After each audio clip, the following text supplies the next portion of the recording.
Guys, welcome back to my channel Keerthi in Korea. నా channel మీరు first time చూస్తున్నారా? అయితే నా పేరు కీర్తి, నేను సౌత్ కొరియాలో ఉంటాను. నాకు ట్రావెలింగ్ అంటే చాలా ఇష్టం. సౌత్ కొరియాలో ఉన్న టూరిస్ట్ ప్లేసెస్ అన్నీ ఎక్స్ప్లోర్ చేస్తూ మీకు చూపించాలని చెప్పి ఈ వీడియోస్ చేస్తున్నాను. మీకు నచ్చితే please do like, share and subscribe to my channel. ప్రస్తుతం మనం గంగ్వాలీ బీచ్లో ఉన్నాము. సో ఇక్కడ మీకు కనిపిస్తున్నాయి కదా బోట్, అందులో నుంచే ఫైర్ వర్క్స్ అనేవి స్టార్ట్ అవుతాయి. సో అవి రెడీగా ఉన్నవి. ఇప్పుడు టైం ఆల్మోస్ట్ 5:30 to 6 అవుతుంది. చూడండి, క్రౌడ్ అంతా గ్యాదర్ అవుతున్నారు. ఇంకా 1 అవర్లో మనకి ఈ ఫైర్ వర్క్ ఫెస్టివల్ స్టార్ట్ అవుతుంది. సో ఈ లైటింగ్స్తో బ్రిడ్జ్ భలే ఉంది కదా. వావ్, ఎంత బాగుంది ఈ బ్లూ కలరు. అండ్ క్రౌడ్ చూడండి ఎంతమంది వచ్చేసారో. Every year more than 1 million people ఇక్కడ గ్యాదర్ అవుతూ ఉంటారు. ఇక్కడ ఈ బీచ్ వచ్చేసి Gwangalli beach, one of the most famous beach in Korea. బుసాన్లో ఉంది. ఎవ్రీ ఇయర్ ఈ ప్లేస్లో ఇక్కడ జరుగుతుంది. చూడండి క్రౌడ్ ఒక్కసారి ఎంతమంది ఉన్నారు జనాలు. బట్ జాగ్రత్తగా ఉండాలి ఇలాంటి టైంలో, ఎందుకంటే ఇలాంటి ఈవెంట్స్ కొరియాలో చాలా ప్లేసెస్లో జరుగుతూ ఉంటాయి. క్రౌడ్ మాత్రం ఎక్కువ వస్తారు, మోర్ దాన్ 1 million పీపుల్ ఇంతకుముందు చెప్పినట్టు. కానీ పిల్లలతో వచ్చినప్పుడు, పెద్దవాళ్ళతో వచ్చినప్పుడు కొంచెం జాగ్రత్తగా ఉండాలి. ఈ క్రౌడ్లో చాలా మటుకు తప్పిపోతూ ఉంటారు. బీ కేర్ఫుల్గా ఉండాలి. So I'm so excited. ఇంకాసేపట్లో ఈ ఈవెంట్ స్టార్ట్ అవుతుంది. అసలు ఎంత వెయిట్ చేసినా తెలుసా ఈ ఈవెంట్ కోసము. లాస్ట్ ఇయర్ కూడా వచ్చి విజిట్ చేశాను, చాలా బాగా అనిపించింది. మళ్ళీ ఈసారి వచ్చి విజిట్ చేస్తున్నాను. సో మీరు మాత్రం స్కిప్ చేయకుండా లాస్ట్ వరకు చూడండి. మెయిన్ ఈవెంట్ వచ్చేసి 8 to 9. చూడండి క్రౌడ్ అంతా ఎంత ప్యాక్ అయిపోయిందో. చాలా మంది వస్తున్నారు, జనాలు వచ్చేసారు కూడా. ఇంకా ఈవెంట్ అనేది స్టార్ట్ అవుతుంది. సో మీరు మాత్రం స్కిప్ చేయకుండా చూడండి. Let's get in to the video. ఈ షోలో 4 కంట్రీస్ డిఫరెంట్ థీమ్స్లో ప్రజెంట్ చేశారు. చూడండి మస్తు ఉంటుంది.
ఏమన్నా ఉందా అసలు ఫీలింగ్, క్రేజీ ఫీలింగ్. అసలు ఎంత దూరం నుంచి ఇక్కడ ఫైర్ వర్క్స్ చేస్తున్నారు, చాలా థ్రిల్లింగ్ అనిపిస్తుంది. దగ్గరుండి నేను అబ్జర్వ్ చేస్తుంటే ఈ ఫీల్ మస్త్ ఉంది.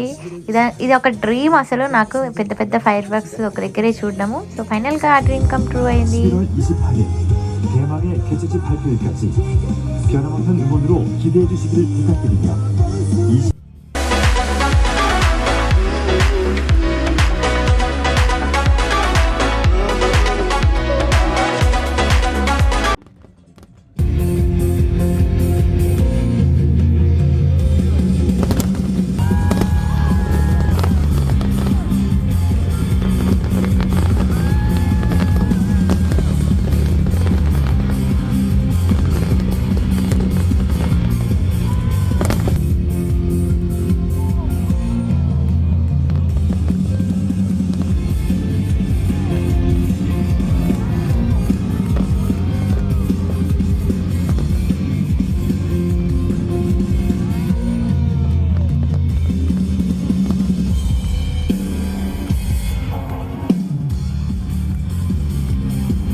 ఇక్కడ ఈ ఫైర్ వర్క్స్ కూడా మ్యూజిక్కి తగ్గట్టుగా వస్తున్నాయి. భలే ఉంది అసలు. మ్యూజిక్తో పాటు ఈ ఫైర్ వర్క్స్ కూడా డ్యాన్స్ చేస్తున్నట్టు అనిపిస్తున్నాయి.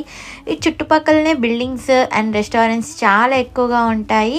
ఎందుకంటే ఇది బూసాన్ సిటీలో ఉంది, మెయిన్ సిటీలో ఉంది. ఈ బీచ్ అనేది చాలా దగ్గరగా ఉంటుంది. వావ్.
ఒక్కసారిగా ఇన్ని ఫైర్ వర్క్స్ పేల్చడంతో చూడండి పొగ మొత్తం నిండిపోయింది. ఈ ఏరియా మొత్తం ఎక్కడ చూసినా ఈ పొగనే ఉంది చూడండి.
ఫైనల్గా షో అయితే అయిపోయింది. చాలా క్రౌడ్ వచ్చింది కదా, చూడండి ఎంత క్రౌడో, ఇంతమంది జనాలు నా లైఫ్లోనే ఫస్ట్ టైం నేను ఎక్స్పీరియన్స్ అవ్వడము. మేము కాసేపు ఆగి వెళ్దాం అనుకుంటున్నాము, ఎందుకంటే మేము అండ్ మాతో పాటు మా ఫ్రెండ్ వాళ్ళ ఫ్యామిలీ వచ్చింది, వాళ్ళకు ఒక చిన్న పాప ఉంది. ఈ క్రౌడ్లో వెళ్ళడం అంత మంచిది కాదు అని చెప్పి కాసేపు ఆగి వెళ్దామని చూస్తున్నాము. అప్పటి వరకు క్రౌడ్ అనేది డిస్పర్స్ అయిపోతుంది ఎక్కడికక్కడ. సో ఎలా అనిపించిందండి ఓవరాల్గా వ్యూ? నాకైతే చాలా బాగా అనిపించింది. నేనైతే చాలా బాగా ఎంజాయ్ చేశాను. మీరు కూడా లైవ్లో చూస్తే చాలా బాగుండేది. బట్ ఇట్స్ ఓకే, నేనున్నాను కదా మీకు చూపించడానికి.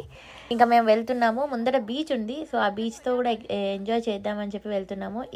ఇక్కడికి వచ్చిన ఇంత క్రౌడ్ని మేనేజ్ చేయడానికి ఇక్కడ ఉన్న పోలీసులు, వాలంటీర్స్, ఫైర్ స్టేషన్స్ చాలా కష్టపడ్డారు, ఎవరికి ఎలాంటి ఇబ్బంది కలగకుండా. సో ఫైనల్గా మేము బీచ్ వ్యూ దగ్గరకు వచ్చేసాము. చూడండి, ఇదే బ్రిడ్జ్లో ఇంతకుముందు ఫైర్ వర్క్ ఫెస్టివల్ జరిగింది. సో మేము ఇటు సైడ్ వచ్చాము. ఇంకా మా ఫ్రెండ్ వాళ్ళ పాప, నేను ఇద్దరు బాగా బీచ్లో ఎంజాయ్ చేస్తున్నాము.